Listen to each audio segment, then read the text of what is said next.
Se trata de un varón de 46 años que como antecedentes se conoce con hipertensión arterial sistémica en tratamiento con losartán, prediabetes con una reciente hemoglobina glucosilada de 5.9 sin algún tratamiento específico, un índice de masa corporal de 30 y un consumo de alcohol de 3 copas de vino al día. El paciente acude a consulta porque en una analítica de rutina observaron elevación de las transaminasas. En los exámenes de laboratorio observamos unas plaquetas de 165.000, una glucosa en ayunas de 106, una elevación de transaminasas con AST de 58, ALT de 62, bilirrubina, GGT, fosfatasa y albúmina normales, triglicéridos elevados de 259, colesterol de 173 y HDL de 42. En el ultrasonido hepático observamos aumento moderado de la ecogenicidad con borramiento de la pared de la vena porta y del diafragma, por lo cual lo clasificamos como una esteatosis grado 2. Con los datos clínicos que les acabo de proporcionar, le pregunto al doctor Norberto si las pruebas realizadas hasta el momento son suficientes para establecer el diagnóstico de enfermedad hepática esteatósica asociada a disfunción metabólica o MASLD por sus siglas en inglés. Y la respuesta es dicotómica, sí, las pruebas realizadas son suficientes o no, se requieren excluir otras causas de enfermedad hepática crónica.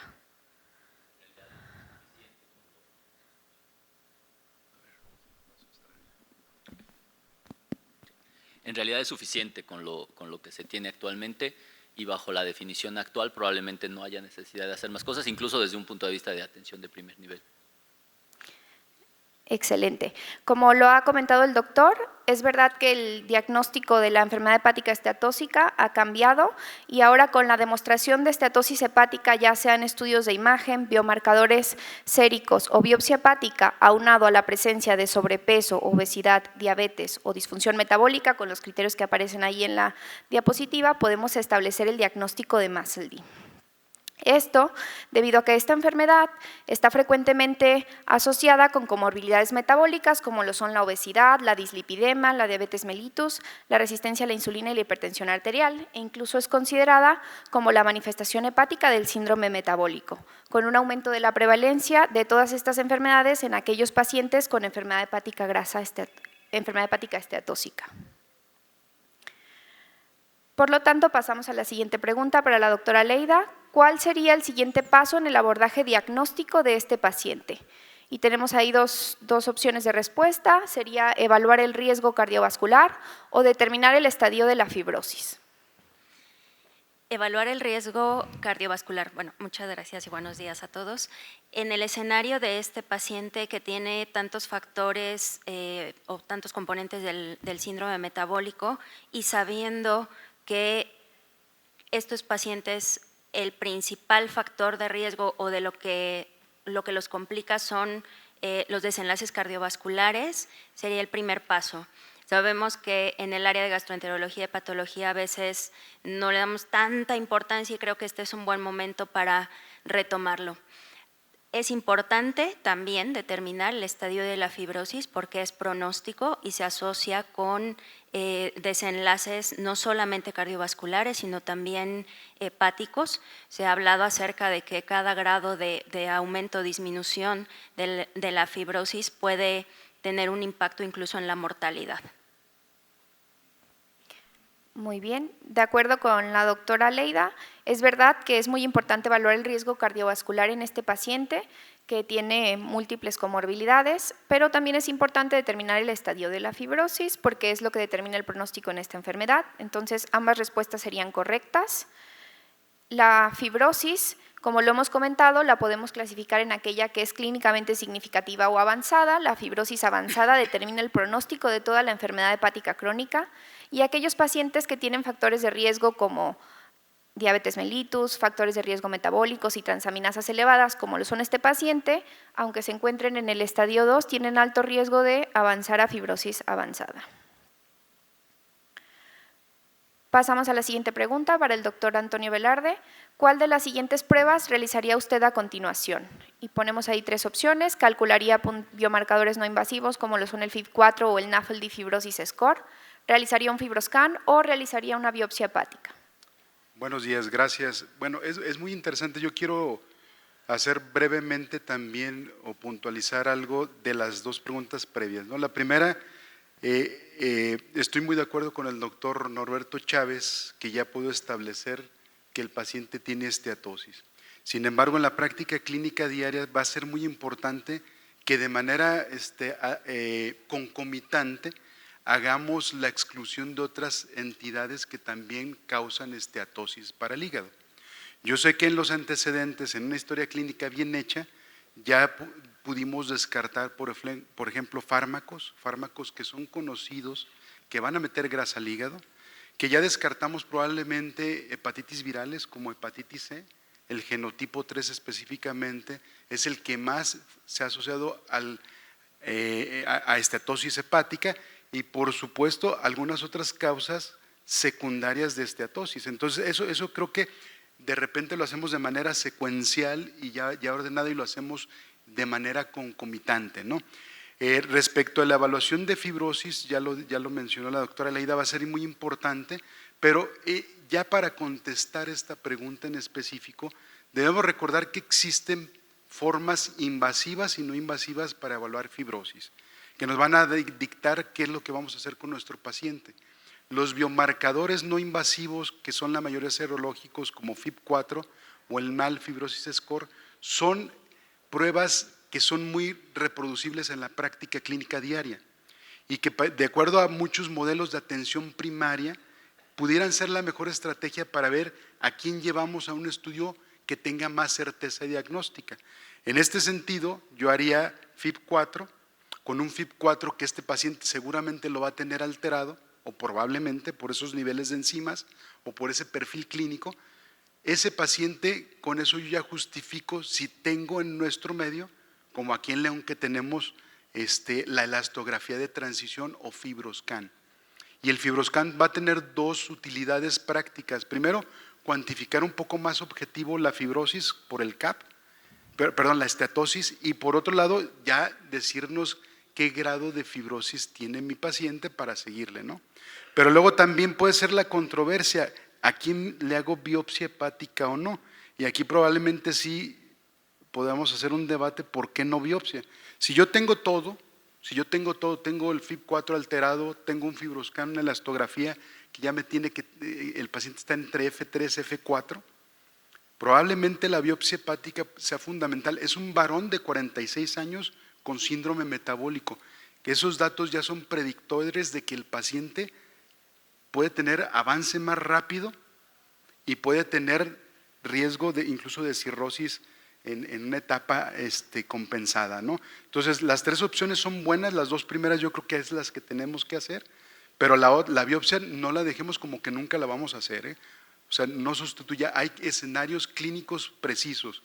Y aquí pudiera ser, porque luego a mí me queda la inquietud de esas 3 copas de vino al día. Si somos muy estrictos, 3 por 14 ya se pasó de los 30 gramos permisibles para el varón. Pero si somos como la mayoría de las guías americanas, por ejemplo, pues una copa son 10 gramos, pues ya no sé si la copa que le sirven a Octavio le sirven una copa más grande que a la que le sirven a la doctora Leida. Entonces probablemente ahí ya pase, y ahí con la nueva definición que vamos a ver en el transcurso de la nueva nomenclatura probablemente tengamos una combinación, y lo vamos a ver más adelante, ¿no?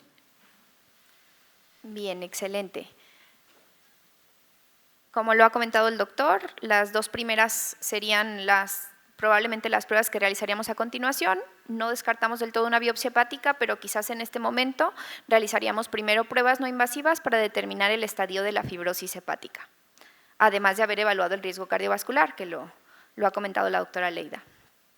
Y este es un algoritmo propuesto, es un algoritmo de referencia en aquellos pacientes con enfermedad hepática esteatóxica, donde observamos que en la población general, aquellos pacientes con factores de riesgo como edad mayor a 40 años, que son diabéticos, que padecen obesidad o que tienen síndrome metabólico, debemos realizar como prueba de primera línea pruebas no invasivas con parámetros accesibles en general, como lo son el FIB4, el NAFLD Fibrosis Score o el EPAMED Fibrosis Score. Y en aquellos pacientes con puntajes alterados o intermedios, pasar a una prueba de segunda línea, como lo es la elastografía hepática o algunos otros puntajes como el ELF. A este paciente le hemos calculado todos los puntajes recomendados por las guías de evaluación no invasiva de fibrosis y observamos que el FIB-4 sale en 2.05, el NAFLD Fibrosis Score en 0.18 y el EPAMED Fibrosis Score en 0.4. Doctor Norberto, ¿qué opina de los resultados de las pruebas no invasivas, de los biomarcadores? Es una muy buena pregunta porque la mayor parte de ellos quedan indeterminados, ¿no? Entonces eso genera siempre mucho conflicto. Sin embargo, y subrayando lo que comentaba el doctor Velarde, no olvidemos que el mayor valor de los marcadores no invasivos es su valor predictivo negativo.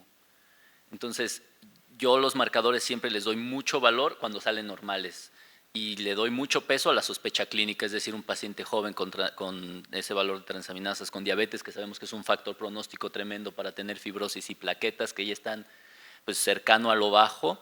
Yo insistiría en buscar fibrosis avanzada por el método que se desea, además de todos ellos. Yo no creo que tener un valor indeterminado sea suficiente para quedarnos tranquilos. Bien, excelente. Entonces el doctor decide pedir una prueba más y hemos realizado un FibroScan.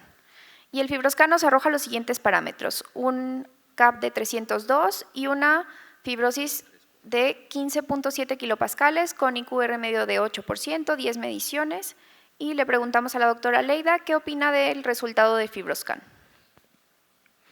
Bien, de inicio, que es un buen estudio por el IQR que tiene de 8%, debemos recordar que este parámetro es importante para determinar que sea una adecuada técnica. Con respecto a los 302 de CAP, el valor que sea puede variar de acuerdo a la literatura, poquito, 275, 288, de acuerdo a la revisión que hagamos, la última guía de este año de la Asociación Americana para el Estudio de las Enfermedades Hepáticas reporta un valor de más de 288 para definir la presencia o no de grasa en el hígado. Y con respecto a la mediana de kilopascales, 15.7, también es positivo para fibrosis avanzada, ya que el valor que se considera es mayor a 12 kilopascales, por lo que estaríamos complementando ya la evaluación de este paciente y estaríamos hablando de un paciente con fibrosis avanzada. Muy bien, excelente. Como lo ha comentado la doctora, las guías más recientes nos dicen que a partir de 15 kilopascales podemos asumir la presencia de enfermedad hepática avanzada compensada, como este paciente, y dependiendo del nivel de plaquetas, determinamos si tiene o no riesgo de hipertensión portal clínicamente significativa. Como lo ha comentado el doctor Velarde, es importante mencionar que el consumo de alcohol de este paciente excede los 210 gramos por semana, por lo que probablemente no estaríamos ante solo una enfermedad hepática esteatóxica asociada a disfunción metabólica, sino probablemente también asociado ahí el consumo riesgoso de alcohol. Y es importante también, como lo ha mencionado, descartar otras causas de enfermedad hepática a pesar de que podamos ya establecer el diagnóstico de enfermedad hepática esteatóxica. Y finalizamos con esta pregunta para el doctor José Antonio Velarde. ¿Cuál sería el enfoque principal en el manejo de este paciente con todos los antecedentes clínicos que hemos mencionado? Si prevenir el desarrollo de descompensación es más importante o manejo de comorbilidades y disminución del riesgo cardiovascular. Bueno, aquí las dos opciones son adecuadas. Me voy a ir por la segunda opción para comentar primero. Las comorbilidades van a ser un punto importante. ¿Por qué el síndrome metabólico nos preocupa mucho con la esteatosis hepática metabólica? Porque el mecanismo fisiopatológico principal, no es el único, que interactúa en todo esto es la resistencia a la insulina. Y esa resistencia a la insulina pues está en el paciente obeso, como este paciente diabético, hipertenso. Y esa resistencia a la insulina es la que va a alterar la dinámica de los lípidos intrahepáticos y va a hacer que el paciente tenga esa esteatosis. Y que probablemente se está multiplicando la inflamación por esa cantidad que no es un consumo excesivo, pero esa cantidad de alcohol que tiene el paciente. Entonces el enfoque sí va a mejorar esa comorbilidad metabólica. Tenemos que tener en metas y lo número uno es la pérdida de peso. Este paciente tiene un IMC de 30, tenemos que bajarlo sí o sí 10% de su peso. Yo sé que desde el 5%, el 7% habrá impacto en esteatosis, en balonización, pero 10% va a ser más efectivo y que lo mantengamos por más de 6 meses. Y eso en la conferencia magistral de ahora no me voy a meter, nos darán unas muy buenas opciones el doctor Norberto, pero sí o sí el mejorar el estado metabólico va a mejorar el riesgo cardiovascular y hay que acostumbrarnos, aunque no somos cardiólogos, a mandar evaluar o hacer una evaluación de riesgo cardiovascular en estos pacientes, ¿no? Y luego pueden tener otras manifestaciones extrahepáticas o asociaciones como en población también de alto riesgo que tiene también mecanismos metabólicos como artritis psoriásica, artritis reumatoide, el propio hipotiroidismo, los enfermos renales crónicos que también veremos alguna clase, alguna ponencia en este curso. Tenemos que tener el espectro clínico muy amplio de nuestro paciente para mejorar esas comorbilidades. Y ya para prevenir el desarrollo de complicaciones, más bien si me lo permite la mesa, yo quisiera preguntarle al doctor Norberto si lo biopsiamos o no, por esos 15 kilopascales o con la experiencia, también qué opina Leida, si estos 15 kilopascales los evalúe en los siguientes meses o días, no sé qué opinen, porque 15, de acuerdo a la regla de los 5, pues bueno, ya tiene 15 kilopascales, aunque las plaquetas, dijera Norberto, como que ya quieren titubear. ¿Qué hacemos? En este escenario la biopsia lo dudaría un poco, solo pensando que hay 2 componentes de una enfermedad hepática, que esa es una de las indicaciones. Primero, cuando tenemos duda acerca de parámetros que no concuerdan muy bien los bioquímicos con la elastografía, esa puede ser una indicación. Lo vamos a ver también en la plática que veremos en unos minutos. El otro escenario, hacer diagnósticos de certeza, ¿puede un paciente con esta enfermedad tener hepatitis autoinmune? Puede ser, puede haber un daño por alcohol, puede haber hepatotoxicidad por fármacos, puede haber más de una causa y esa sería una justificación para hacer la biopsia. Otro escenario, o más bien el papel de la biopsia que también se ha discutido, es un poco pronóstico. Es importante cuando se utiliza el NAS score y se sabe que esto también pudiera darnos un pronóstico en un paciente que, como ya dijimos, es joven. Inquisitivamente el doctor Velarde es una pregunta que es difícil de responder. Yo empezaría discutiendo que tenemos un paciente en el que tenemos que definir qué lo va a matar primero. O sea, si las alteraciones metabólicas o las alteraciones hepáticas. Este caso en particular, afortunadamente, es el menos frecuente. Casi siempre nos tenemos que preocupar más por la diabetes y el riesgo cardiovascular que por lo hepático. Sin embargo, en este caso que ya demostró que tiene fibrosis avanzada, se invierte, es decir, en 20 años este paciente no va a tener o probablemente no tenga complicaciones de la diabetes que lo vayan a matar, pero sí va a tener una cirrosis descompensada. Entonces, tenemos que invertir todos nuestros recursos de salud en lo que lo va a matar antes, y en este caso va a ser las complicaciones hepáticas. Y en ese sentido yo considero que este paciente tiene todos los criterios positivos para ser incluido en ensayos clínicos. Y por ende ahí la biopsia va a tener un valor positivo. La biopsia básicamente es duda diagnóstica o inclusión en ensayo clínico. Entonces yo bajo ese escenario, ahora yo me esperaría hasta incluirlo para que no financie el paciente su biopsia, pero de que probablemente la va a necesitar porque le vamos a dar un fármaco o incluso si ustedes, como veremos, hay fármacos que todos los fármacos no están aprobados por la FDA y ustedes lo quieren usar en un paciente tan complejo como este, yo creo que desde el punto de vista ético e incluso legal es válido tener una biopsia. Pues muchas gracias a los participantes en este caso clínico multidisciplinario. Creo que nos ha quedado muy claro lo que haríamos con este paciente y pues doy paso al siguiente ponente. Gracias.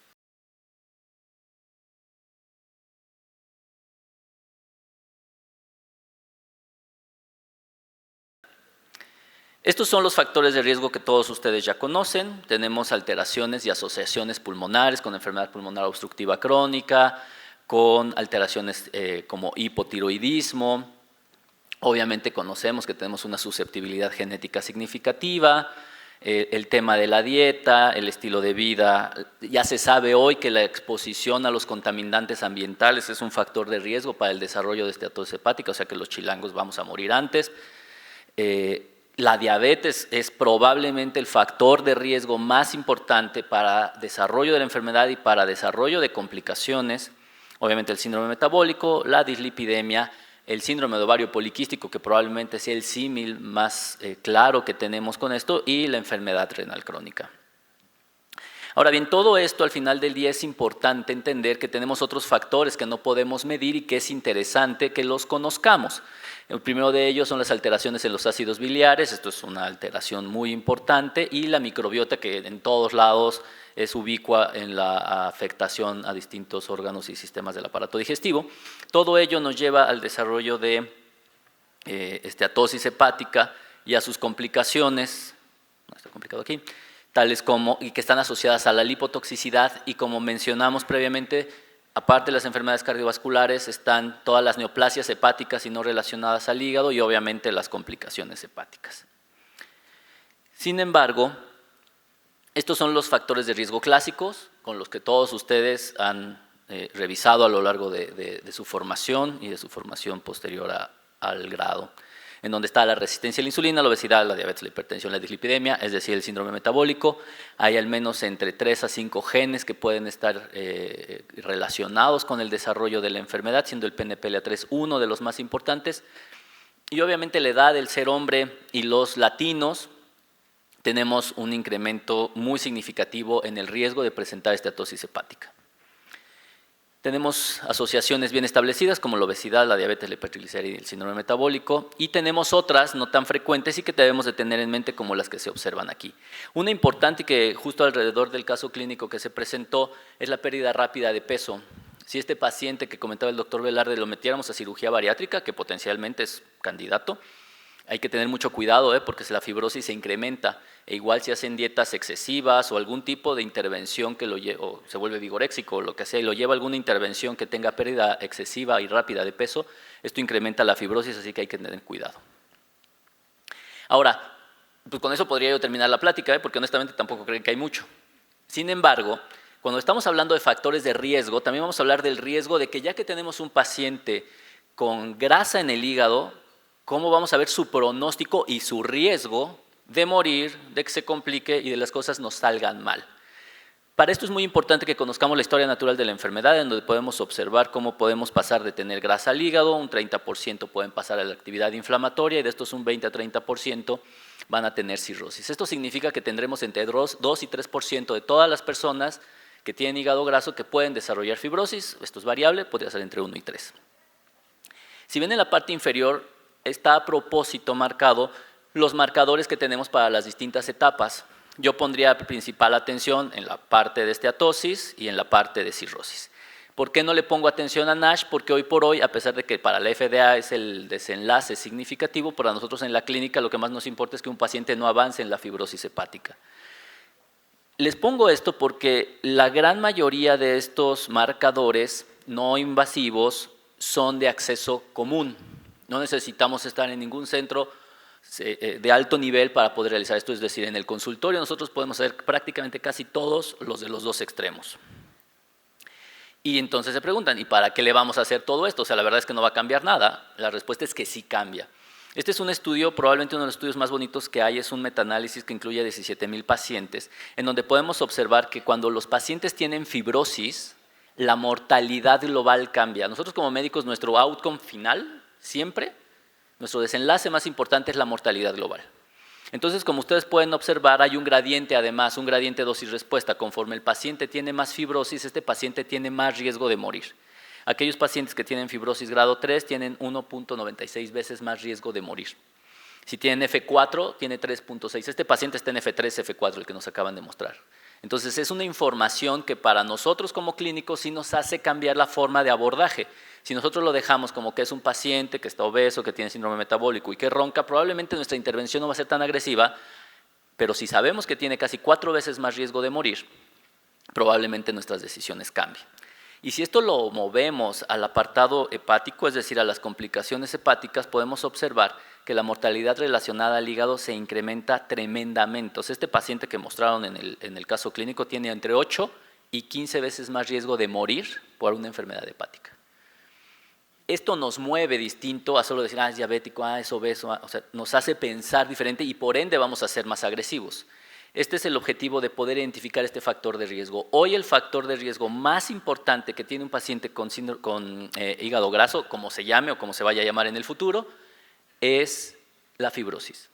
Y la fibrosis la pueden medir en su consultorio con costos excesivamente bajos. No necesitamos gran tecnología, con un NAFLD Fibrosis Score o un FIB4 que cuesta nada, pueden cambiar e identificar el pronóstico de estos pacientes. Ya hace muchos años, 10 años, nosotros hicimos un estudio latinoamericano en donde buscamos cuál de los marcadores era el mejor en población latina, y el gran número de estos pacientes son mexicanos, y podemos observar que el NAFLD Fibrosis Score y el FIB4 tienen el área bajo la curva más aceptable. Así que podemos estar tranquilos. También el APRI es un buen marcador. El único problema del APRI es que escapan algunos pacientes al diagnóstico. Pero si ustedes utilizan NAFLD Fibrosis Score o FIB4, van a estar muy tranquilos en poder hacer su evaluación. Ahora, cuando queremos saber no solo si se va a morir más, sino si va a progresar más, ambos estudios, el NAFLD Fibrosis Score y el FIB4, son los marcadores que ayudan a predecir la progresión. Es decir, ya sabemos que este paciente tiene fibrosis avanzada, ya sabemos que este paciente tiene 2 veces más riesgo de morir global y cerca de 15 veces más por enfermedad hepática, y ahora sabemos que el que tiene FIB4 y NAFLD Fibrosis Score positivo progresa más rápido. Entonces, este paciente además tenemos que hacer intervenciones mucho más agresivas, las cuales discutiremos después, pero tenemos que hacer las intervenciones lo más rápido posible. Con él no nos podemos quedarlo viendo y que si mandando al diabetólogo y que si al nutriólogo, o sea, sí lo vamos a hacer, pero tenemos que estarlo evaluando muy rápidamente porque ese paciente tiene mucho o un alto riesgo de progresión. Cuando hablamos de cuál determina mejor la mortalidad general, la realidad es que no hay mucha diferencia. Parece ser que el NAFLD Fibrosis Score es mejor, pero si ustedes ven el global es 3.07 versus 3.06, así que yo no me desgarraría las vestiduras, usaría el que les guste. Yo lo que hago es que uso los dos, y si uno es discordante me voy a un marcador mucho más invasivo, como puede ser bueno, no más invasivo, más costoso, como un FibroScan o una elastografía por resonancia magnética. Ya se han comparado muchos marcadores, dependiendo de lo que queremos, si avanza más la fibrosis, si hay mayores eventos relacionados al hígado o si hay más mortalidad. La realidad es que no hay una diferencia significativa. Yo sigo pensando que, y como ven ahí tenemos NAFLD Fibrosis Score y APRI. El APRI es un gran marcador. El beneficio que tiene es que no tiene zona gris. FIB4 y NAFLD Fibrosis Score se pueden meter en una zona gris que no nos deja tomar decisiones, pero si tenemos algo para hacer APRI, casi seguro que tenemos los elementos para poder calcular el NAFLD Fibrosis Score y el FIB4. Muchas veces nos hemos preguntado si vale la pena o no buscar la esteatosis, porque pues ya sabemos que el paciente es diabético y obeso, o que tiene hipotiroidismo, o que tiene síndrome de ovario poliquístico, pero sí es importante determinarlo y lo podemos hacer incluso por marcadores no invasivos nuevamente. Sabemos que el ultrasonido, todos nos hemos desesperado en la consulta en que todos los ultrasonidos que mandamos en pacientes con factores de riesgo dicen esteatosis hepática. Entonces casi sabemos que va a ser un resultado automático. Pero tenemos herramientas como el Liver Fat Score que nos ayuda a determinarlo, y es un marcador que por sí mismo, y que también se puede calcular de manera muy sencilla en el consultorio, nos puede predecir el riesgo de falla cardíaca, de infarto agudo del miocardio, de enfermedad vascular cerebral y de angina. Y vean ahí los modelos multivariados muestran una asociación significativa, probablemente pequeña, pero con el solo hecho de tener un marcador de esteatosis positivo, este paciente tiene nuevamente, esto es un factor de riesgo, ya no solo para la grasa, o para tener grasa, sino para que tenga enfermedades clínicamente significativas desde el punto de vista cardiovascular. Y justo como este paciente no nos pusimos de acuerdo, pero vaya, es muy frecuente que estos pacientes tengan diabetes, y ustedes pueden ver ahí la mortalidad global cardiovascular por cáncer, respiratoria y hepática, y los pacientes que tienen un Fatty Liver Index, que es un marcador muy sencillo, que probablemente lo más complejo que tiene es medirle el perímetro abdominal al paciente y una GGT, muestran incrementos en mortalidad global, en mortalidad cardiovascular, en cáncer global y obviamente en enfermedades hepáticas. Entonces, cuando nos preguntamos cuáles son los factores de riesgo, consideremos que los marcadores no invasivos de fibrosis que se van a hablar en la evaluación del paciente también son factores de riesgo para el pronóstico de ellos. Y para el pronóstico duro, estamos hablando de mortalidad. Y les voy a mostrar un par de asociaciones que encontré para la realización de esta plática. Este es un estudio muy interesante en el que se demuestra que aquellos pacientes que les decimos que tienen hígado graso tienen mayor incidencia de falla cardíaca, 1.36 de RR, y esto le da una asociación que se confirma con el desarrollo de falla cardíaca crónica en otros estudios. Entonces, el solo hecho de que el paciente ya tenga hígado graso es un factor pronóstico para desarrollar falla cardíaca. Y cuando hacemos una evaluación global, esto ya nos puede, algo que es conflictivo con las formas de clasificar es que nos hacen ver que el paciente lo analizamos de manera individual. La verdad es que cuando vemos un paciente lo vemos en su conjunto, cuando le pedimos laboratorio le pedimos una batería razonable de estudios que nos permite hacer muchos marcadores no invasivos como el HFC, que es para grasa, como el NAFLD Fibrosis Score, que es para fibrosis, o el FIB4. Y en este estudio se puede observar que aquellos pacientes, de acuerdo al marcador que utilizamos, son el pronóstico o la mortalidad que vamos a ver asociada. Por lo tanto, tener marcadores positivos de grasa o estatosis y marcadores positivos de fibrosis son probablemente el factor de riesgo más importante para que su paciente se complique. Este es un estudio chino que me sorprendió porque ellos hacen un algoritmo en el que demuestran que aquellos pacientes que tienen un FIB4 positivo al ingreso por trauma cráneoencefálico se mueren más. Entonces, por primera vez ahora ya vemos que el hígado graso, además de asociarse a lo que ya les mencioné, existe cierta evidencia que indica que el riesgo de morir en aquellos pacientes con trauma cráneoencefálico se incrementa. Y lo mismo ocurre en aquellos pacientes que tienen hemorragia cerebral.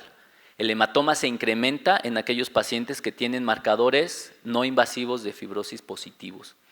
Entonces, ya no solo se trata de identificar los clásicos factores de riesgo. Hoy se trata de que nosotros, como gastroenterólogos, hagamos los marcadores y determinemos el perfil de riesgo que tiene este paciente, y con toda esa información es más fácil también convencerlos. Cuando les decimos que solo tienen que mejorar por su diabetes, la diabetes no les ha importado nunca, pero cuando dices que se va a morir o que si se cae de la bicicleta se muere más probablemente, pues bueno, ojalá esto ayude para que tomen mejores decisiones. Lo único que a mí no me acaba de convencer de todo lo que acabo de decir es que cuando nosotros utilizamos estos marcadores en población general, también se asocian con mortalidad. Este es un estudio muy interesante en donde utilizan los mismos marcadores en sujetos con hígado graso y sujetos sin enfermedades hepáticas y también se asocia mortalidad, lo cual probablemente es una situación que no está del todo clara. Es decir, no sugiero con esto de que a todas las personas se les tengan que hacer los marcadores, pero sí indica que si en población general funciona, claramente en enfermos del hígado debe de funcionar mejor. Y ya casi para terminar, pues yo creo que esto es lo que nos va a esperar en el futuro. Confío en que, bueno, no, yo no lo voy a ver, seguramente las generaciones jóvenes sí lo van a ver. Y esto es el análisis de datos muy complejos que hoy no sabemos cómo interpretar. Tenemos un montón de alteraciones genéticas, epigenéticas, el metaboloma, la microbiota, todo esto no sabemos cómo interpretarlo hoy por hoy. Sabemos que se asocia, sabemos que tiene un papel, pero no hay una manera pragmática de abordarlo. Yo confío que en el futuro y con todo el análisis profundo de datos esto podamos observarlo. Y pues bueno, yo para terminar quisiera decirles 3 cosas. La primera es que utilicen los biomarcadores, es un nombre rimbombante para decir que son las pruebas de función hepática y una química de 25 elementos que utilizamos, porque esto, además de identificar MAFLD, incrementa y nos ayuda a identificar morbimortalidad, que es nuestro trabajo primario en estos pacientes. La identificación de estos factores de riesgo debe llevar a intervenciones positivas, o sea, sí tenemos que hacer algo, no podemos nada más verlo y decirle que tiene hígado graso y que baje de peso, porque eso lo va a matar. Y yo creo que en el futuro el análisis complejo de datos nos va a ayudar a poder utilizar estos marcadores para, en un futuro, poder tratar adecuadamente a estos pacientes. Muchas gracias. Muchas gracias.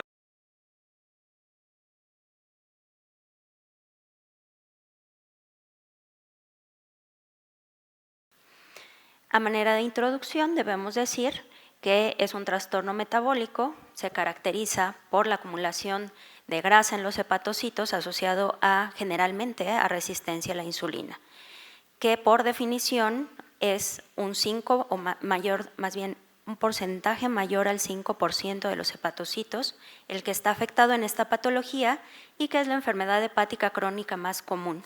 Esto va de la mano con la epidemia de la obesidad y bueno, hemos hablado mucho acerca de que en el futuro no tan lejano vamos a tener un gran número de pacientes que nos va a cambiar la manera en cómo vamos a percibir a nuestros pacientes cirróticos y a cómo los vamos a ver actualmente, porque van a tener un perfil completamente diferente.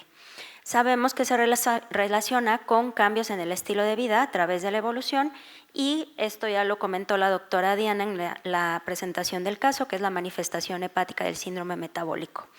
Se espera que sea la principal causa de carcinoma hepatocelular. En este grupo de pacientes es muy relevante decir que aún con presencia de fibrosis y sin que haya una cirrosis ya diagnosticada, está bien descrito que pueden desarrollar carcinoma hepatocelular y debemos tenerlo muy presente. Y también se espera que con el paso del tiempo sea la principal causa de trasplante hepático en el mundo. ¿Qué hay acerca de la prevalencia global en población general? Bueno, pues en el año 2019, se han hecho varios estudios después de esto también, en donde lo que se ha descrito es que hay una prevalencia de la población general del 25%, en Norteamérica vemos 25 a 38%, y aquí les he puesto un esquema para tener una idea general de cómo se comporta esta patología alrededor del mundo. El año pasado se publicaron algunos datos de nuestro país, y esto por el grupo de nutrición, y lo que se concluyó es que la prevalencia global de MASLD en México es del 47%. Se analizaron varios estados y el rango de prevalencia predictivo va de 42.2 en algunos estados como Puebla, Oaxaca y Chiapas, pero se aumenta hasta 63.1 en algunos estados como Baja California, Quintana Roo y Campeche. Ya en el año 2020 se había hecho un intento por hacer una modificación en cuanto a la nomenclatura, que clásicamente conocemos esta enfermedad como NAFLD por sus siglas en inglés, Non-Alcoholic Fatty Liver Disease. Sin embargo, en este año y derivado de observaciones, sobre todo con respecto al estigma que puede presentarse al diagnosticar a este grupo de pacientes, hubo un consenso en donde se catalogó a la enfermedad como MAFLD. En el año 2022 se inició un consenso nuevamente, se reunieron más de 225 panelistas, esto con el apoyo de muchas asociaciones alrededor del mundo, y entonces se acuñó un nuevo término. Dentro de los cambios más relevantes son los que les he subrayado, porque bueno, vemos una diapositiva con demasiadas letras, pero ¿qué es lo más relevante de esto? Que el término esteatohepatitis sí se va a conservar, porque sí nos habla de un concepto que lo veríamos ya como inflamación dentro de la biopsia, que hay varias etiologías por las que puede haber alteraciones hepáticas que estén relacionadas con la presencia de grasa, y a esos, por sus siglas en inglés, se utilizará SLD. Que el término que actualmente se va a utilizar es MASLD, incluso nos sugieren cómo pronunciarlo, pero bueno, la conclusión es enfermedad hepática esteatóxica asociada a disfunción metabólica. Se acuña un nuevo concepto que es MET-ALD, en donde es un paciente que tiene componentes del síndrome metabólico MASLD, pero que además tiene un consumo de alcohol considerable. Tenemos posteriormente al doctor Velarde, quien nos hablará acerca de este tema, por lo que no abundaremos mucho más en esto. Y este es el panorama general de la nueva nomenclatura que se publicó este año, en donde vemos los 4 grupos. El MASLD, MET-ALD, que es un paciente que tiene MASLD más el consumo de alcohol, y hay 3 grupos más en donde hay enfermedad hepática esteatóxica relacionada al alcohol, que sea puramente esto, que en ocasiones no vemos pacientes tan frecuentemente con enfermedades puras, por así decirlo. Y también no dejemos de lado que hay pacientes que tienen otras causas, entre ellas pueden ser enfermedades genéticas, y aquí también vuelven a retoman el concepto de enfermedad hepática grasa criptogénica. Este concepto que hace muchos años, que más bien se había acuñado como una patología que no se identificaba la causa, y que después nos dimos cuenta que era un grupo muy grande de pacientes que tenían hígado graso, y que se podían catalogar en estos. Aquí no tengo muy bien este esquema, pero les diré que la primera parte de este algoritmo dice enfermedad hepática grasa, y que posteriormente, cuando nosotros identificamos a un paciente con esta alteración, debemos identificar factores cardiometabólicos. Si no los tiene, bueno, pasaremos a tratar de definir si tienen algún otro componente como causa de esta patología, y si no tienen alguna de esta y consideramos que se trata de una enfermedad esteatóxica o asociada a disfunción metabólica, entonces tenemos que ser muy enfáticos en cuanto a los criterios cardiometabólicos. Los criterios de síndrome metabólico, también la doctora Diana nos los presentó. Estos criterios cardiometabólicos que se proponen este año con la nueva nomenclatura son reducidos y no toman en cuenta el índice HOMA o la PCR, que están incluidos en el síndrome metabólico, pero de estos criterios cardiometabólicos se considera que al menos uno de los 5, con eso podemos catalogar a los pacientes. Sin embargo, bueno, pues esto hará que tengamos una población o que la mayoría podamos englobarnos en estos criterios cardiometabólicos. ¿Y cuáles son estos? El índice de masa mayor a 25 o circunferencia de cintura mayor a 94 centímetros en hombre y 80 centímetros en mujeres. Una tensión arterial mayor a 130-85 milímetros de mercurio o que estén en tratamiento antihipertensivo. Triglicéridos mayores a 150 o en tratamiento para esto, y un colesterol HDL menor o igual a 40 o menor o igual a 50 en mujeres, 40 para hombres, o que estén en tratamiento hipolipemiante. ¿Qué hay acerca de MASLD y riesgo cardiovascular? Bueno, sabemos que incrementa 1.6 a 1.2 tanto la presencia de fibrilación auricular, tanto paroxística como permanente, que hay disfunción endotelial, y que todos estos son factores por los que, como ya platicamos, los pacientes van a tener como principal causa de muerte los desenlaces cardiovasculares.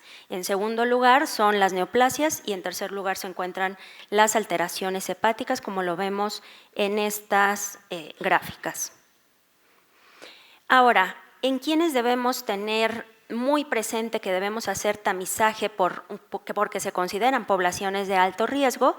En pacientes con diabetes mellitus que tengan obesidad o alguna complicación ya asociada a la obesidad, y diagnóstico de MASLD en el contexto de uso moderado de alcohol. Familiares en primer grado con cirrosis debido a MASLD, es importante que se les notifique y que se les haga conciencia de que existe un mayor riesgo. Hay que recordar que actualmente no se recomienda hacer un tamizaje a población general y que actualmente lo hacemos por factores de riesgo. Ya de esto nos habló de manera magistral el doctor Norberto. Y este es un algoritmo que nosotros hemos hecho de una adaptación en cuanto a cómo hacer una estratificación de riesgo.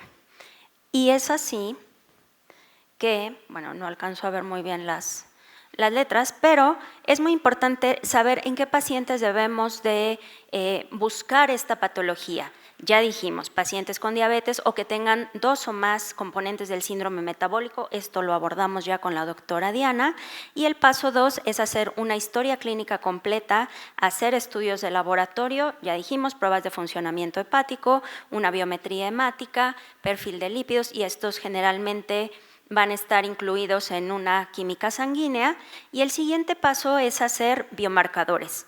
¿Cuál es el preferido? FIB4, por los números que ya también revisamos en una charla previa, y con eso, dependiendo de los rangos, ya sea, dependiendo de los rangos, definiremos si hay un riesgo intermedio o un riesgo alto, y con esto es importante decir que si hay un riesgo bajo, cada qué tiempo vamos a hacer una evaluación. Ahora, aquí también quiero mencionar que todos estamos involucrados en el diagnóstico y abordaje de estos pacientes. Esto no es solamente exclusivo del internista, no es exclusivo del gastroenterólogo o del hepatólogo. De hecho, desde primer nivel de atención debemos tomar conciencia de identificar estos factores de riesgo para poder dar un adecuado seguimiento a estos pacientes.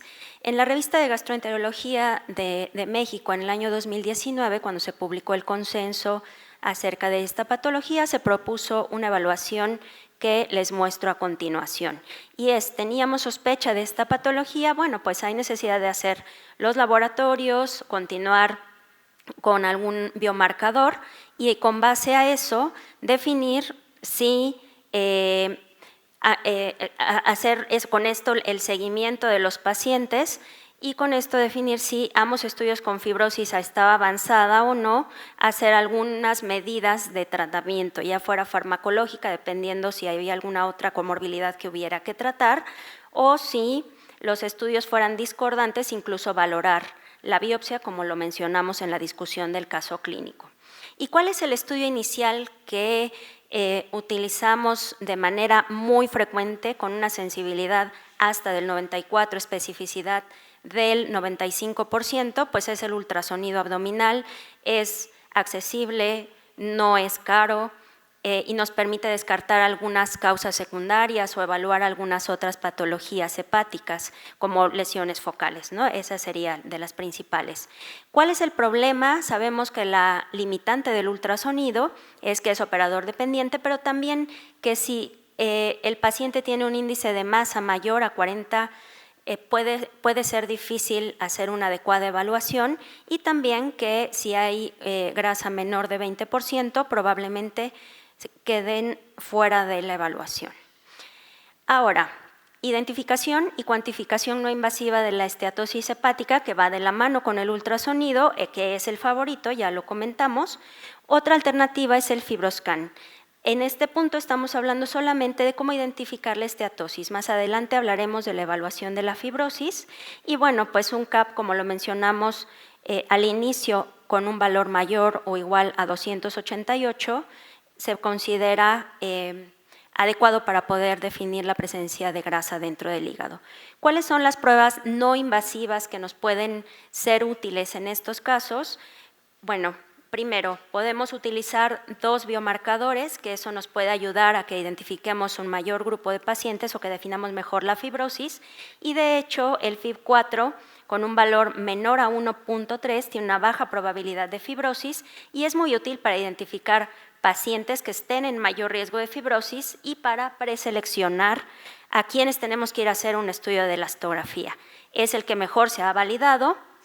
¿Cómo lo revisamos? Y también se recomienda la combinación de elastografía con biomarcadores. Esta es una tabla en donde lo que quiero enfatizar es la utilidad del FIB4.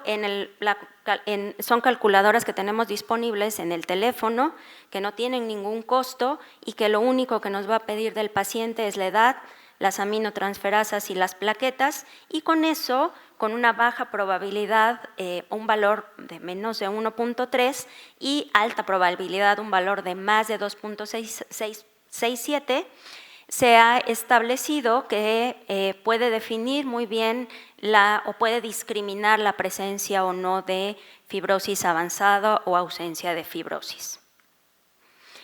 Otra alternativa que tenemos es el NAFLD Fibrosis Score, también está libre en todas las calculadoras médicas, y en estos casos se utiliza la edad, el índice de masa. En la siguiente diapositiva les voy a mostrar cómo lo debemos de hacer, y es esta. También lo vimos con la doctora Diana, y yo ingresé en este ejemplo los datos de un paciente que nos dio un valor de 1.17, y del lado derecho les muestro cómo es o cuáles son los valores que se utilizan para poder definir si es fibrosis avanzada o si hay ausencia de fibrosis. Tiene una sensibilidad del 90%, una especificidad del 60%, de acuerdo a los valores. Hay un nuevo estudio que se llama Panel ELF, en donde se hace un análisis de sangre. Este estudio, la limitante que tiene es que está patentado, es decir, tiene un costo, no lo tenemos disponible aún en México y consta de 3 elementos: ácido hialurónico, inhibidor tisular de la metaloproteinasa 1 y péptido procolágeno 3 N-terminal. Con un valor mayor o igual a 9.8 es muy efectivo para identificar de forma confiable pacientes con mayor riesgo de progresión a cirrosis y eventos clínicos relacionados al hígado. Una limitante, como les mencionaba, es que no lo tenemos aún disponible en México, pero es importante saber que podemos o que existe. ¿Qué hay acerca de la evaluación de la fibrosis, pero por métodos mecánicos? Voy a hablarles de 2 específicamente. Uno es el FibroScan, que es el nombre de patente, por así decirlo, que es la elastografía de transición. ¿Qué es lo que hace? Medimos elasticidad de un cilindro del parénquima hepático de 1 centímetro de diámetro y de 2 a 4 centímetros de longitud. Esta velocidad está relacionada con el grado de fibrosis del hígado. A mayor velocidad de propagación, menor elasticidad del hígado. Es un estudio que es cada vez más accesible. Aquí en León se cuenta con el equipo para poder enviar a los pacientes a esta evaluación y en 10 mediciones podemos, sin ningún dolor para el paciente, podemos tener una visión un poco más clara de qué grado de fibrosis tiene. ¿Cuáles son los rangos que se recomiendan de acuerdo a la guía americana que se publicó en este año? Es menos de 8 kilopascales, pues excluye fibrosis avanzada, y más de 20 kilopascales con una especificidad mayor al 90% nos habla de cirrosis. Más de 12 kilopascales, fibrosis avanzada. ¿Y qué hay acerca de la elastografía por resonancia magnética? Los estudios que se han hecho, o con los estudios que se ha hecho, más bien es más sensible, se ha definido esto, que la elastografía de transición en la detección de fibrosis en estadio mayor o igual a 2. No se recomienda de primera línea, sin embargo, debemos tener presente que podemos utilizarlo, pero no de primera línea para el riesgo de estratificación en un paciente con NAFLD. Puede ser una herramienta importante si existe incertidumbre clínica. Podemos ayudarnos de estas estrategias, como ya lo hemos mencionado. Debemos tener presente que las escalas pueden variar de acuerdo a los equipos y que las técnicas también pueden hacer que no sean los mismos kilopascales que se utilicen de un equipo a otro, y eso debemos tenerlo presente para no hacer una evaluación equivocada. Estas imágenes son las que nos dan los radiólogos cuando nos hacen estos estudios en una gama de colores. Ya para terminar, hablaremos unas cuantas palabras acerca de la biopsia hepática. ¿Es la prueba de referencia? Sí, tenemos que decir que es el estándar de oro. Sin embargo, toda nuestra plática y todo nuestro abordaje está encaminado a que podamos diagnosticar a nuestros pacientes sin tener que llegar a la biopsia. ¿En quiénes debemos hacerlo?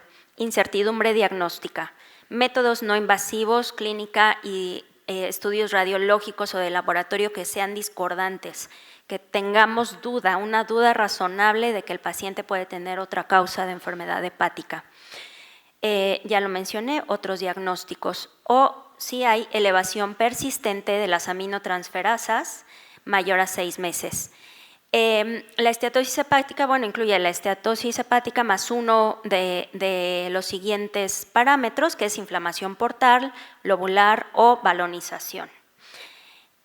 Como les mencionaba, cuando hablamos del caso clínico, existe la escala NAS-Score que nos sirve para esto también. ¿Qué hay acerca de las conclusiones? La enfermedad hepática esteatósica asociada a disfunción metabólica es una entidad cada vez más frecuente. Se considera la manifestación hepática del síndrome metabólico. Identificar grupos de riesgo es de lo más importante que debemos hacer en nuestra práctica clínica, evaluar la fibrosis con métodos no invasivos de preferencia y, como les mencionaba, todos estamos involucrados en la atención de este grupo de pacientes. Muchas gracias.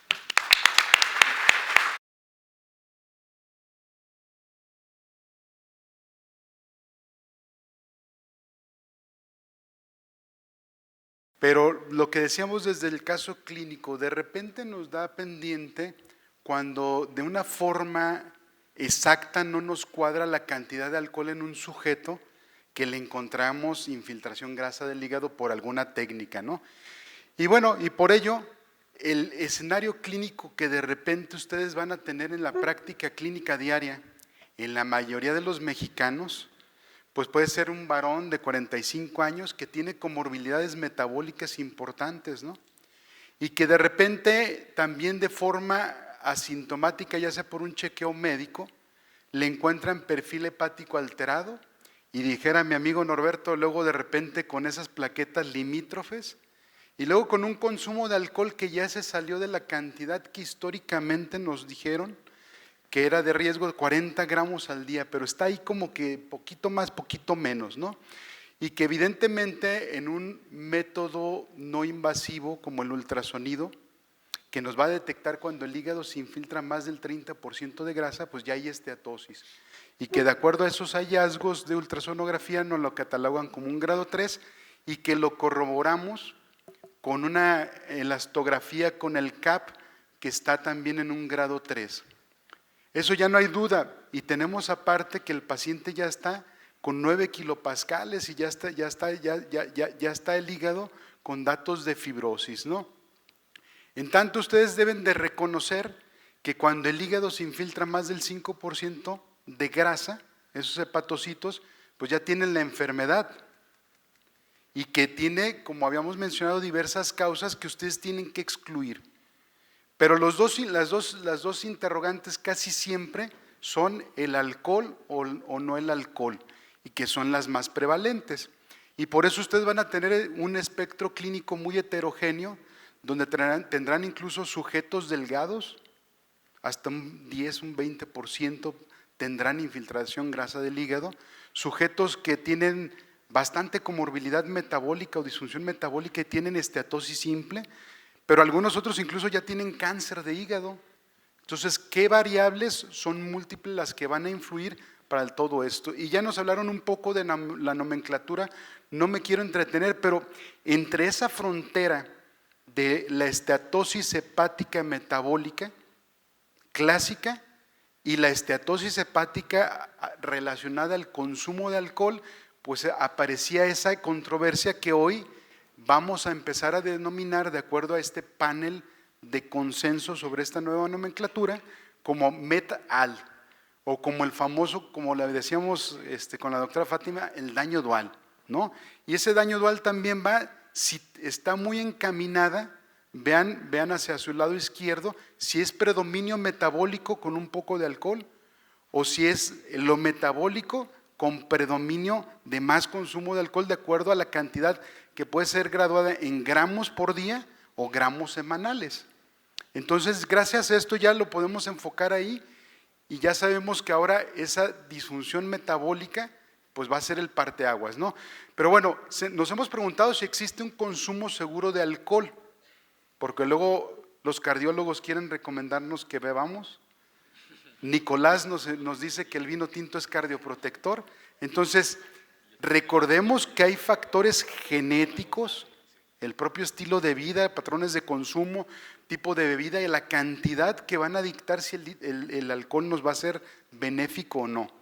Que aunque también se ha mencionado que el vino es un alimento, pues probablemente el exceso puede ser, ya Octavio me echó ojos que no quiere que hable mal del vino. Los europeos, los americanos dicen que para hombres 30 gramos, no más, 20 gramos en mujeres, y los asiáticos tienen cantidades menores tal vez por los polimorfismos genéticos de las enzimas que metabolizan el alcohol, desde la alcohol deshidrogenasa, la ADH gástrica que tienen alterada los asiáticos o algún grupo de ellos, ¿no? Por eso en el Consenso Mexicano de Hepatitis Alcohólica tenemos referencia de los patrones de consumo que ustedes tienen que conocer. Estos patrones de consumo nos van a ayudar también a que ustedes detecten trastorno por consumo de alcohol.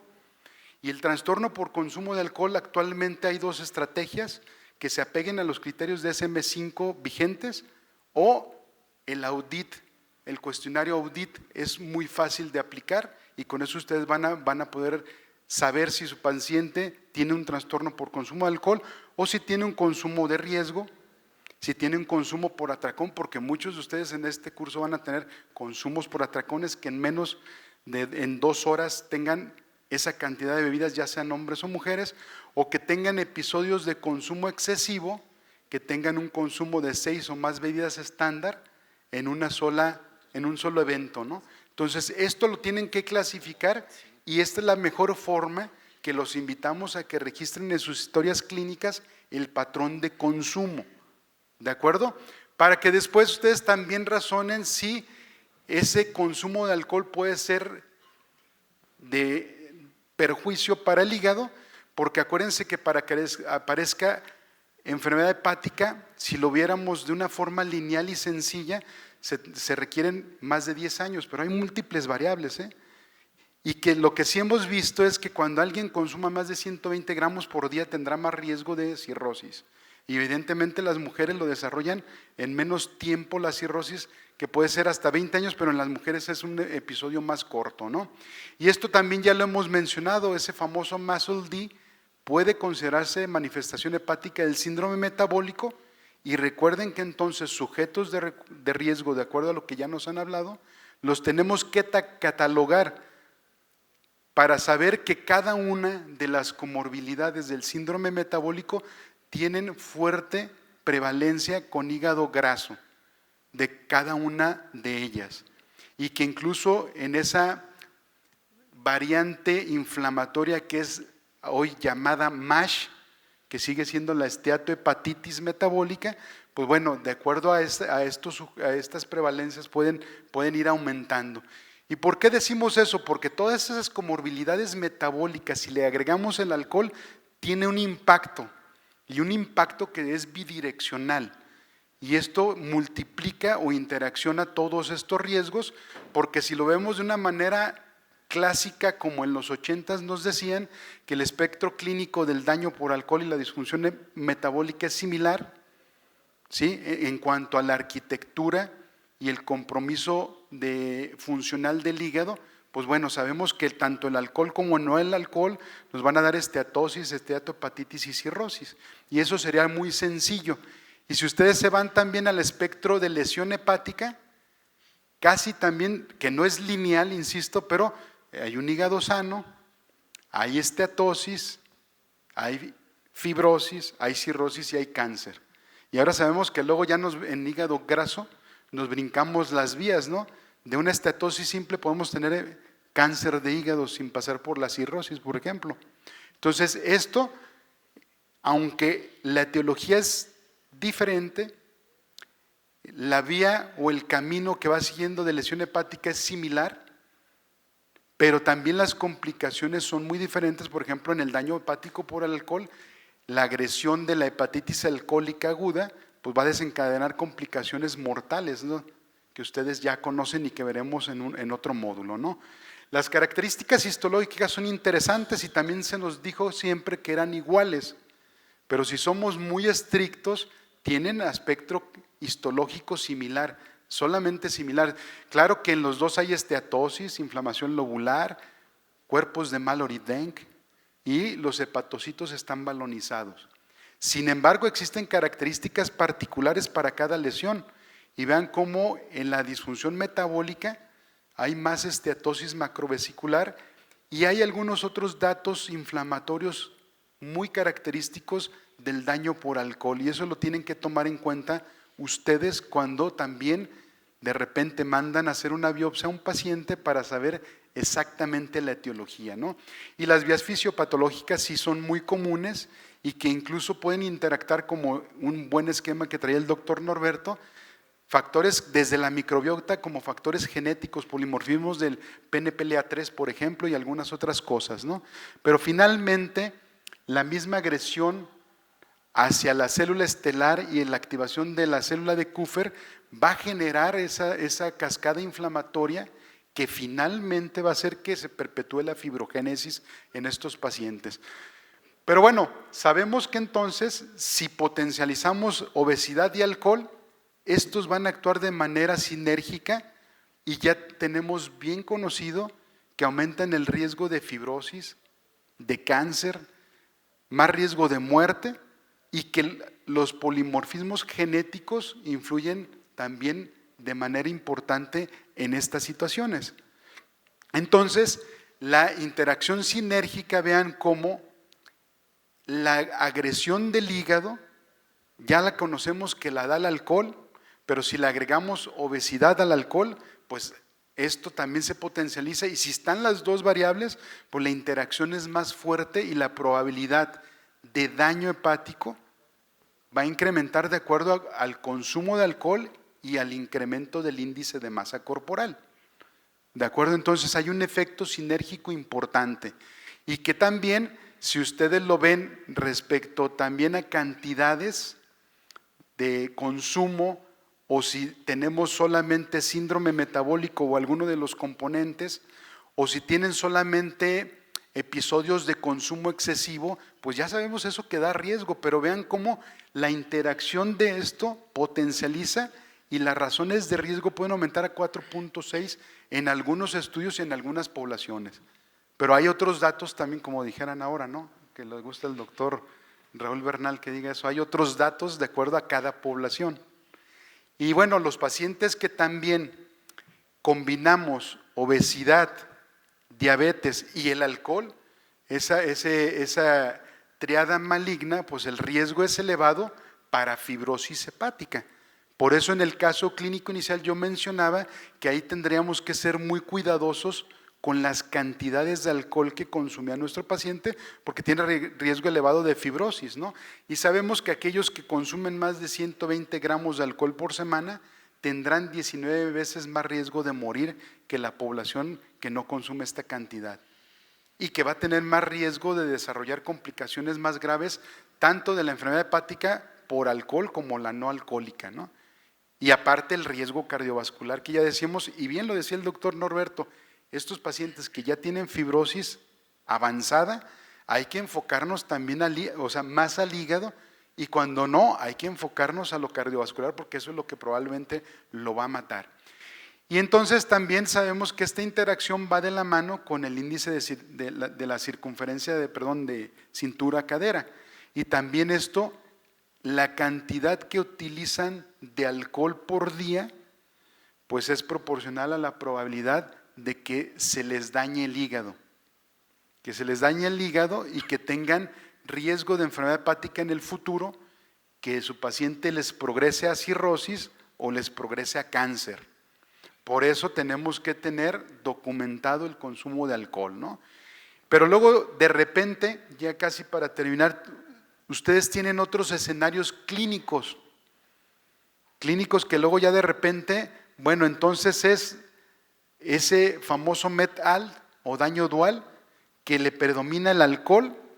¿Por qué? Porque este escenario clínico es un poquito diferente, solamente varía que consume un poco más de alcohol, pero que luego ya le encontramos un hígado que tiene un patrón de superficie irregular, que ya trae un nódulo de más de 1 centímetro, y que ese nódulo tiene características de cáncer, y que le hacemos estudios sofisticados para evaluar fibrosis, y ya tiene también entre F3 y F4, y que de repente entonces esto ya nos mete en otro lío, porque este paciente muy seguramente tiene cáncer de hígado. Y ustedes conocen bien los factores de hepatocarcinoma, ¿no? Y este carcinoma hepatocelular, sabíamos históricamente que el alcohol era un problema. Y esos factores de riesgo clásico después fueron siendo un poco más específicos, como decir que los diabéticos también, los que tenían índice de masa corporal de más de 30, que era más en las mujeres, que los estrógenos tienen algo que ver.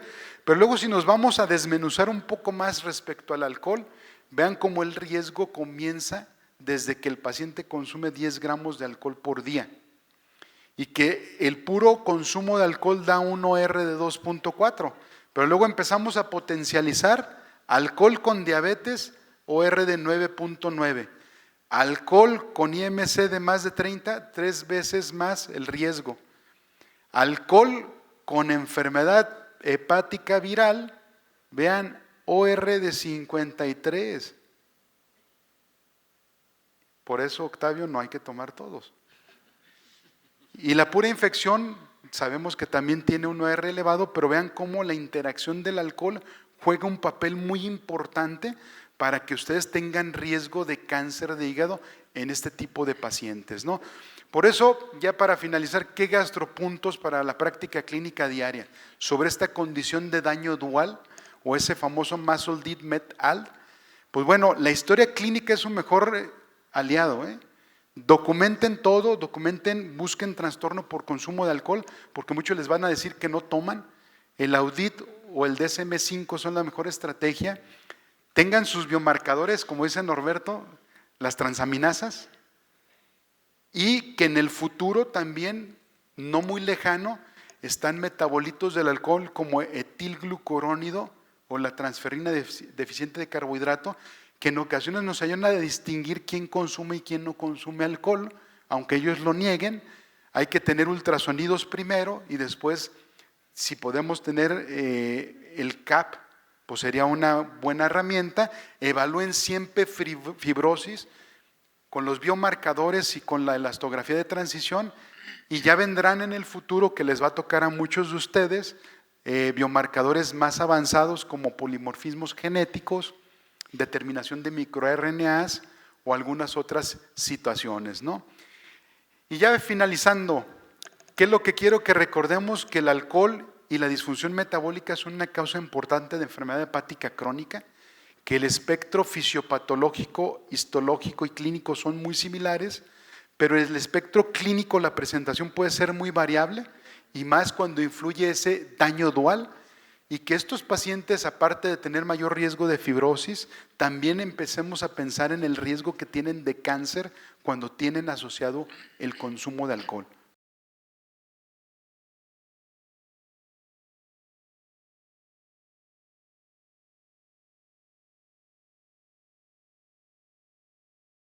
Yo comenzaría, todo este tiempo el doctor Velarde, la doctora Bautista, la doctora Tapia, hemos hablado acerca de los marcadores no invasivos de fibrosis. Esto no es porque ganemos algo vendiendo marcadores no invasivos de fibrosis, sino porque el marcador no invasivo de fibrosis es lo que en la clínica hace la diferencia para el manejo de estos pacientes. Si ustedes tienen un paciente con marcadores no invasivos de fibrosis negativos, probablemente nuestra participación va a ser menor, probablemente, y como comentaba la doctora, efectivamente vamos a trabajar en la diabetes, en la dislipidemia, en el peso y todo, de la manera estándar. ¿A qué me refiero con la manera estándar? Para diabetes tenemos una métrica clara y un objetivo claro. Para dislipidemia también, para hipertensión también. Pero tenemos un defecto gravísimo, que es una gran bendición, y es que tenemos fármacos útiles. Entonces, todos nuestros diabéticos, y como comentaba el doctor que es internista, todos nuestros diabéticos, los pacientes con diabetes, los pacientes con hipertensión, los pacientes con dislipidemia, siguen teniendo sobrepeso, porque podemos alcanzar las metas y que bajen de peso. Eso es una pequeña, gran diferencia del paciente que tiene fibrosis hepática. La fibrosis nos va a hacer actuar, o nos debe hacer actuar distinto. ¿Por qué? Porque nuestro objetivo ya es completamente diferente y vamos a empezar a trabajar con cosas adicionales. Si tienen un paciente sin fibrosis, probablemente va a seguir el manejo que debe de seguir como con cualquier internista. Si tienen un paciente con fibrosis, lo primero que tienen que hacer, y lo acabamos de comentar ahorita, es quitarles el 100% del alcohol. Y si este paciente tiene un consumo moderado de alcohol, hablamos de 2 copitas al día, que tampoco no pensaríamos que fuera un pecado, la cantidad de calorías que le van a quitar a la semana a ese paciente es suficiente para que baje de peso. O sea, yo tengo un montón de pacientes que dejan de beber y piensan que está deprimido porque bajó de peso. Pues no, nada más le quitamos las caguamas. Y con eso el paciente baja de peso. Entonces, pacientes que tienen fibrosis, para fuera el alcohol. Ese es el primer tratamiento, que no es poca cosa. Que es difícil, es más difícil que bajar de peso, pero bueno, hay que intentarlo. Segunda cosa, la educación, y aquí me voy a referir con educación, es muy importante. Dependiendo de cómo actuamos en la consulta, hay muchos que nada más vemos el marcador y le decimos, señor, usted está enfermo, tiene fibrosis y se acabó. Hicimos nosotros un estudio, un ensayo clínico aleatorizado en 1,200 pacientes, en los que a los pacientes les íbamos dando más nivel de información cada vez.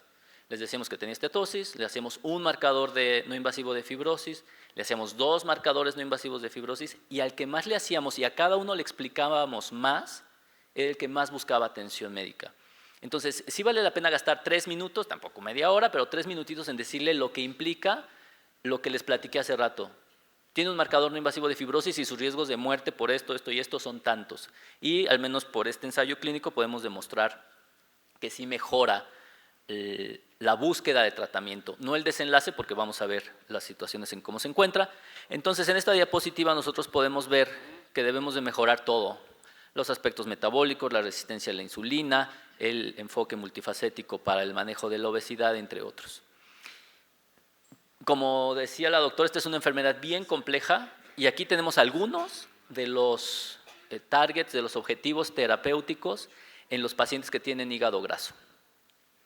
Desde agonistas múltiples de PPAR, agonistas de ácidos grasos y ácidos biliares, inhibidores de ACC, agonistas de GLP-1, antiinflamatorios y antifibróticos, antiapoptóticos, todo esto se ha evaluado en distintos escenarios. Hay muchísima información, trataré de mostrar la que parece ser más reciente y que parece ir por un buen camino. Lo primero que vamos a observar es las modificaciones en el estilo de vida. Este es el estudio clásico de Vilar Gómez, publicado en el Gastroenterology ya hace 8 años, en donde se demuestra que una dieta hipocalórica baja en grasas, con una composición normal, ojo, con 750 calorías menos diarias, con 200 minutos de actividad física a la semana, estos pacientes tienen 25% de reducción en la actividad inflamatoria, 43% en la evaluación global por NAS y 19% de regresión de fibrosis. Ahora, y no quiero ser peyorativo, pero seamos honestos, este es un estudio cubano en gente que hacía esto. Quiero ver quién se reduce a 750 calorías y camina 200 minutos a la semana. No está tan fácil, no es que no se pueda, pero suena muy simplista decirle, no, pues nada más tiene que hacer esto. No, hacer esto requiere muchísimo trabajo multidisciplinario para poder llegar a este objetivo, es decir, necesita nutriólogo, necesita muchas veces manejo psicológico, psiquiátrico, son pacientes que ya cuando tienen fibrosis avanzada no es fácil que esto ocurra. Y esta es la gráfica que explica y que nos dan los datos para decir que un paciente que tiene fibrosis debe de bajar el 10% de su peso corporal, es la columna de la derecha, en donde podemos observar que 81% de los pacientes tuvieron una estabilización de la fibrosis y 19% reversión de un grado de fibrosis. Es decir, si un paciente a lo largo, ahora esto es en un año, no quieran bajar al paciente en 3 meses porque eso no va a pasar, le tienen que explicar la meta al paciente y honestamente un 10% tampoco es tan descabellado. O sea, no queremos al paciente que esté fit completamente. Con 10% es suficiente, estamos hablando de un paciente de 95 kilos para unos 70 de promedio, son 9 kilos en un año. Tampoco es tanto. Y el 100% de estos pacientes, o el 0% de estos pacientes, se empeoró. Todos tuvieron estabilización o mejoría. Entonces, y esto hay distintas otras evidencias. Este no es un ensayo clínico aleatorizado, pero hay un metaanálisis previo por Pomrad que demuestra que efectivamente se revierte la fibrosis. Así que la evidencia es suficiente para trabajar directamente en esto. Sin embargo, sabemos que pues esto es complicado, ¿no? No sabemos realmente cómo abordarlo. Lo que sí sabemos es que cuando hacemos cualquier intervención para reducir el peso, la que sea, vamos a obtener beneficios. Hay una reducción significativa en la cantidad de grasa que tiene el hígado en los pacientes en los que hacemos intervenciones para reducción de peso, independientemente de su resultado. Porque a veces, y esto es frecuente, después de meses o años de estar viendo pacientes con esteatosis, caemos en esta frustración de que pues, nadie mejora y empezamos a dejar de hacer cosas y vaya, es un círculo vicioso complejo para el médico también. Hay que intentarlo porque las intervenciones han demostrado beneficio. No solo beneficio en esteatosis, sino también en la actividad inflamatoria. Cuando revisamos el NAS score, se puede observar que cualquier intervención para reducción de peso, entre más intensa, mucho más eficaz. Y con más intensa no significa que le quiten más calorías. Más intensa también significa que tengan un abordaje más completo. Es decir, que no solo vaya con el nutriólogo, que si tiene una alteración psiquiátrica vaya con el psiquiatra, que abordemos todas las partes metabólicas, que veamos la rehabilitación, porque son pacientes, algunos de ellos, que no se pueden mover correctamente y dependiendo de los recursos, pues son los que podremos ir utilizando. Cuando medimos la la fibrosis hepática por FibroScan, se puede observar que todas las intervenciones para reducción de peso muestran una reducción significativa también en la fibrosis hepática. Entonces le invertimos 10 minutos de la charla para decirles que trabajar en el peso tiene evidencia nivel 1 para que quiten la fibrosis. O sea, en hepatología porque se ha trabajado desde hace cientos de años por buscar un antifibrótico y el único que tenemos al día de hoy es dejar de beber y bajar de peso. Es lo único que hay. Ahora, este es un estudio publicado en el 2017 en JAMA Internal Medicine que pasó un poco desapercibido y esto es porque a nadie nos interesa recetar pioglitazona. Es un fármaco que no nos atrae mucho, que en el mundo de la diabetes ya no se ve con tanto interés, que tienen ciertas recomendaciones por la EMEA con relación a cáncer de próstata, ganancia de peso. Es un fármaco que es feíto, por llamarlo de algún modo. Sin embargo, y como ustedes pueden observar cuando analizamos pioglitazona, en pacientes con cualquier grado de fibrosis, la posibilidad de revertir un grado de fibrosis utilizando hipoglitazona es de 4. El número necesario a tratar es de 3. Por cada 3 pacientes, 1 va a revertir fibrosis. Es un número buenísimo. Ni las estatinas tienen ese número para prevenir enfermedad cardiovascular. No quiere decir con esto que tengamos que utilizar pioglitazona sistemáticamente, porque como les dije al principio, el tratamiento farmacológico solo lo vamos a destinar al que tiene fibrosis. No le den fármacos a quien tiene esteatosis simple, porque si no hay evidencia para fibrosis, de aquí a que lleguemos a la evidencia para esteatosis, probablemente ninguno de nosotros la vea y no tiene sentido tratar a esos pacientes con un fármaco específico.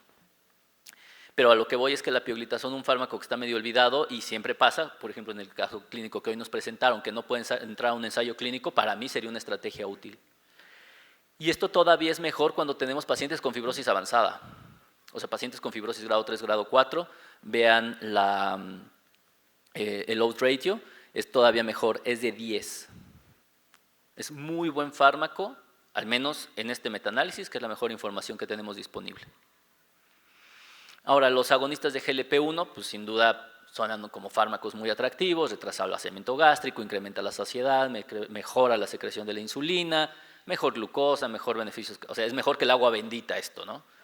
Entonces, el único problema es que tiene un montón de efectos adversos, es costoso, no es así tan sencillo, pero es un buen fármaco. Como se mencionó, se utiliza semaglutida. La semaglutida, este es un estudio fase 2, publicado en el New England hace un par de años, en donde se puede observar que la resolución de NASH sin empeoramiento de la fibrosis, que es el desenlace que solicita la FDA, se obtiene en dosis crecientes de semaglutida, y el desenlace que a los hepatólogos nos gusta, que es la mejoría de la fibrosis sin empeoramiento del NASH, queda ahí un poquito más ajustado. Por lo tanto, si bien es un fármaco que efectivamente es interesante y es útil, para la resolución de fibrosis todavía no tenemos tanta evidencia y hay otros ensayos que lo están intentando demostrar, pero siendo honesto se ve como un fármaco atractivo. Lo que yo hago es buscarle el pretexto al paciente. Si el paciente tiene una indicación propia para el uso de este fármaco, pues vale la pena intentarlo, obviamente, pero no intentarlo a priori, particularmente en pacientes que tienen fibrosis avanzada. Este es un estudio en donde participamos nuestro centro y otros 2 centros más en México, es decir, este estudio incluye pacientes mexicanos, se acaba de publicar en Journal of Hepatology en octubre, bueno, se va a publicar. Y es un estudio fase 2A en donde se utiliza efinopeglutida en comparación con semaglutida. La efinopeglutida tiene una actividad mucho más dirigida al hígado, una vida media más prolongada y se observan beneficios significativos en la resolución de grasa primordialmente. Todavía no se analiza la fibrosis porque no se hicieron biopsias en estos pacientes, pero justo es la experiencia que nos comentó el doctor. Son fármacos que cuando uno los aplica, el paciente mejora impresionantemente. Bajan de peso, se les limpia el hígado, o sea, tenemos pacientes con resonancias magnéticas con 45% de grasa y se les va al 3%, pero son fármacos latosos. O sea, estos pacientes tienen visitas semanales, náusea, vómito, diarrea, elevación de lipasa, algunos cuadros de pancreatitis leve. O sea, no es de usarlo de manera así tan abierta, a menos que tengan el tiempo y la capacidad para estar atendiendo constantemente a estos pacientes porque requieren seguimiento constante también de imagen. Es decir, y recordemos que son estudios fase 2A, o sea, todavía nos falta un buen rato para llegar a la fase 3. Actualmente ya se está corriendo el estudio fase 3 y bueno, esperemos que funcione para fibrosis, que es donde usualmente reprueban la mayoría de los fármacos en estudio. Hay muchísima evidencia sobre el ácido beticólico, es un panagonista de PPAR. que se ha demostrado que mejora fibrosis, mejora transaminasas, mejora esteatosis.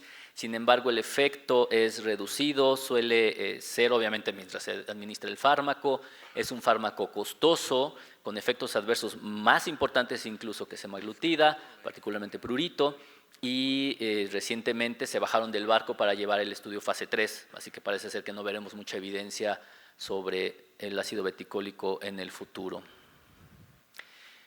Y por primera vez vemos, bueno, junto con el ácido beticólico vemos otro fármaco que ya no les robamos a los diabetólogos, porque siempre le estamos robando los fármacos a los diabetólogos, y este es el resmetirom. Es un agonista específico para el receptor, el receptor beta de la hormona de la glándula tiroides, y lo que hace, y esto es por evidencia clínica, se veía que los pacientes que andaban hipertiroideos de manera iatrogénica o por hipertiroidismo tenían menos grasa en el hígado. Pero obviamente darles hormonas tiroideas, no lo hagan, no está indicado, es éticamente incorrecto, para eso existen estos fármacos, porque la posibilidad de muerte por cualquiera de las complicaciones derivadas es importante. Esto se los digo porque no pocas veces me han llegado pacientes que algunos endocrinólogos les dan un poquito más de hormona tiroidea para tenerlos ahí medio hipertiroideos y no es muy buena idea. Este es un estudio fase 2A en donde, como pueden observar, vean en la resonancia magnética la cantidad de grasa que tiene en el basal, y en la semana 36 pues le limpiaron el hígado. La verdad es que es un fármaco bien bonito, tiene un perfil de seguridad bastante aceptable, ya se está corriendo el estudio fase 3, esperemos que en el futuro se vea la resolución en fibrosis, porque lo que sí hace es reducir el NASH y reducir la cantidad de grasa que tiene el hígado. Entonces, por lo tanto, suena como un fármaco bastante atractivo, igual con un perfil de seguridad bastante bueno. Seguramente ya leyeron el New England, y en el New England acaban de publicar el pegozafermin. Este es un agonista del factor de crecimiento de fibroblastos 19 o factor de fibroblastos 21 en los modelos murinos. Este es un estudio con 164 pacientes, se les hacen 2 biopsias, solo con 28 datos imputados. Esto es importante porque no todos se pueden biopsiar, o sea, algo que pasa en los ensayos clínicos de estas características es que no podemos biopsiar a todos los pacientes, y como pueden observar, hay mejora en la fibrosis sin empeoramiento del NASH, resolución del NASH sin empeoramiento de la fibrosis, es decir, es un fármaco que se ve muy atractivo. Si ustedes analizan la vía de señalización del factor de crecimiento de fibroblastos 19, es una vía prácticamente calcada de la resistencia a la insulina, obviamente a través de los receptores de glucosa y de insulina, pero a través, en este caso, de otros receptores, que es increíble. La verdad es que se ve como una estrategia muy atractiva.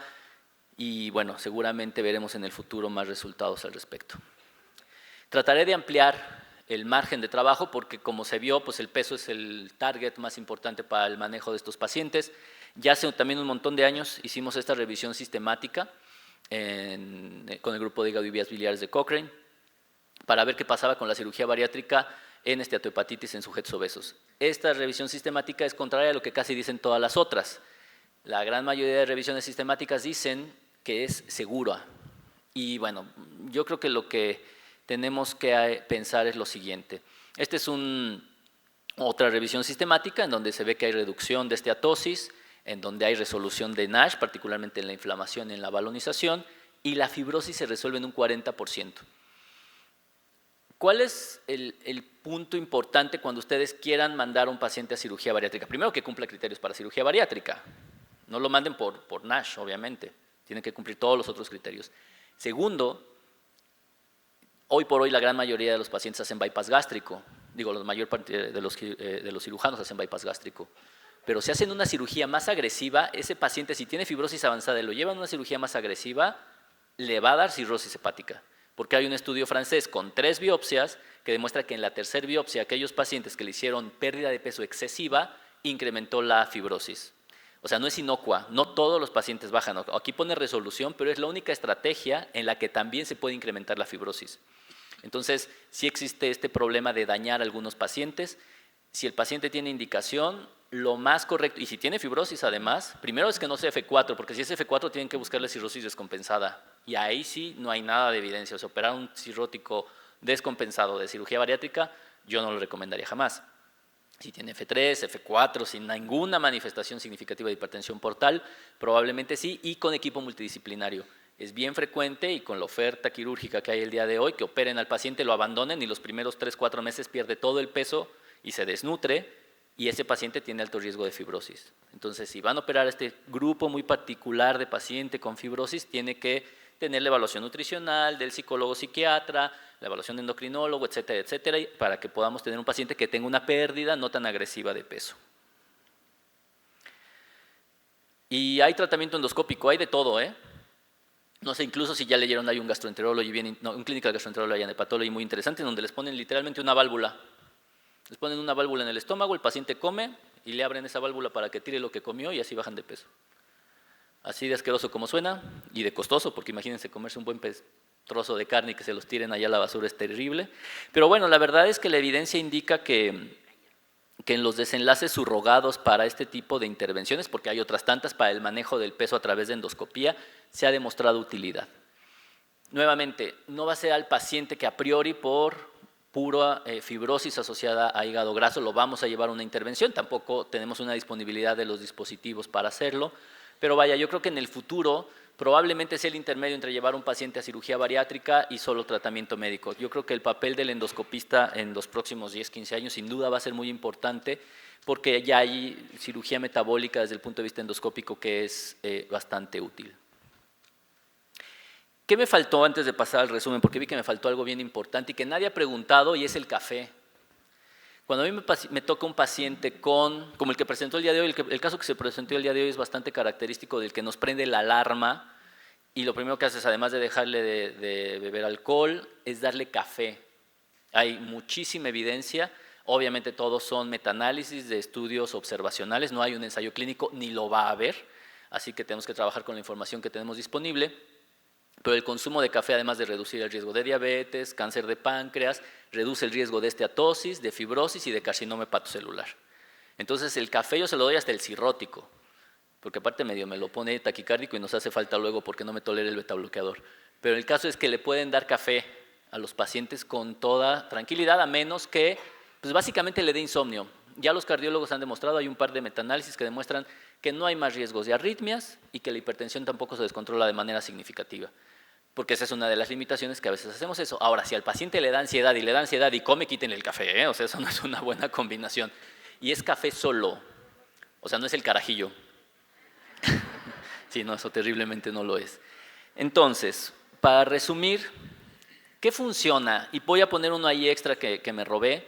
¿Qué funciona? El ejercicio, funciona la dieta, funciona la vitamina E, la verdad es que es así un poquito endeble su evidencia, pero vaya, hay un ensayo clínico que dice que funciona la pioglitazona y funciona el café.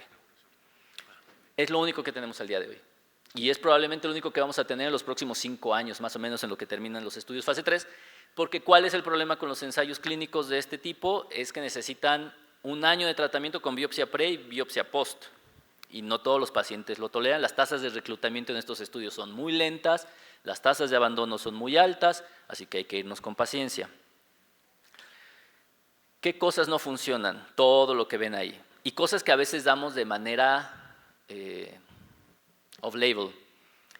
No funciona el ácido desoxicólico, los fármacos propiamente antiobesidad y los que acaban de sacar del mercado jamás han funcionado, dar omega no funciona, dar metformina, pues no funciona porque nunca llegamos a estudiarla y la verdad es que a nadie le interesa estudiarla, como no genera recursos, la verdad es que creo que a nadie le va a interesar hacer un ensayo clínico a largo plazo sobre esto, pero bueno, hoy por hoy no tenemos evidencia de que funcione, no funcionan los probióticos, no funcionan las estatinas, o sea, muchas cosas no funcionan. ¿Y qué viene? Vienen un montón de estrategias. Aquí sí. Ahora, yo creo que esas estrategias no las voy a ver yo, las van a ver todas las generaciones jóvenes, que aquí veo muchos y muchas, porque aparte tenemos un problema bien importante. Cada una de estas drogas son carísimas. Alguien que trata con semaglutida a un paciente es un dineral. Y los fármacos nuevos van a ser más caros. Y el problema es que parece y se comporta el hígado graso como el cáncer. O sea, cuando bloqueas una vía, la otra vía esteatogénica entra. Entonces, probablemente vamos a necesitar multidrogas para poder, y aparte personalizarlas, para estos pacientes. Y esto es extremadamente costoso. Y si asumimos que en México tenemos un 40% de pacientes con hígado graso y de esos aproximadamente un 10, 8, 5% pueden tener fibrosis, no va a haber recursos para esto. Entonces, tenemos que trabajar con lo que sí funciona, con lo que es barato, es eficaz, es seguro. Y aunque lo que viene es muy atractivo y nos va a llevar a muchos congresos alrededor del mundo, no es la respuesta a esta enfermedad. La respuesta es manejar el sobrepeso y la obesidad, y les voy a ser honesto, esto solo va a venir a través de política pública, y esto se ha demostrado en otras naciones, que la política pública tiene un impacto muy positivo en el manejo del peso corporal.